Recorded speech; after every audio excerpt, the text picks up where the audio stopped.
Hello സ്നേഹിക്കൂട്ട് പുത്തൻ promo വിശേഷങ്ങളിലേക്ക് എല്ലാ കൂട്ടുകാർക്കും സ്വാഗതം. അങ്ങനെ നമ്മുടെ പുതിയ പ്രമോല് ആകപ്പാടെ പ്രശ്നങ്ങളും കാര്യങ്ങളുമായി നമ്മുടെ മഹാലക്ഷ്മി നമ്മുടെ സേതുവിനെ തെറ്റിദ്ധരിച്ചിരിക്കുകയാണ് അല്ലെ. തന്റെ ജീവിതം ചതിച്ച ഒരു മകനായിട്ടാണ് ഇപ്പൊ നമ്മുടെ സേതു മഹാലക്ഷ്മിക്ക് മുന്നിൽ. അങ്ങനെ പിറന്നാൾ ആഘോഷത്തിലും ആ ഒരു സദ്യ ഉണ്ണാനൊക്കെ നമ്മുടെ പൂർണിമാമയും അച്ഛനും കൂടെ നമ്മുടെ മഹാലക്ഷ്മിയുടെ വീട്ടിൽ, അതായത് ഇപ്പൊ സേതുവും പല്ലവിയും മഹാലക്ഷ്മിയും ഉള്ള വീട്ടിലേക്ക് വരുന്നുണ്ട്. അപ്പൊ അവിടെ വരുമ്പോൾ നമ്മുടെ അമ്മ ഭയങ്കര കലിപ്പാട്ടോ.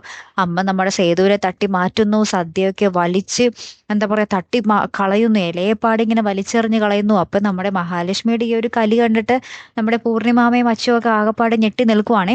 പിന്നീട് ഏറ്റവും ഒടുവിൽ നമ്മുടെ മഹാലക്ഷ്മി പോയിട്ട് വേഗം പോയിട്ട് ഒരു മുറി കയറി കഥ കടക്കുന്നതും കാണാം. ഇവരൊക്കെ പുറകെ പോയി കഥകിൽ കൊട്ടുന്നുണ്ട്, പക്ഷെ മഹാലക്ഷ്മി തുറക്കുന്നില്ല. മഹാലക്ഷ്മി ഉള്ളിൽ ബോധം കെട്ട് കിടക്കുന്നൊരു രംഗവും കാണാൻ സാധിക്കുന്നുണ്ടേ.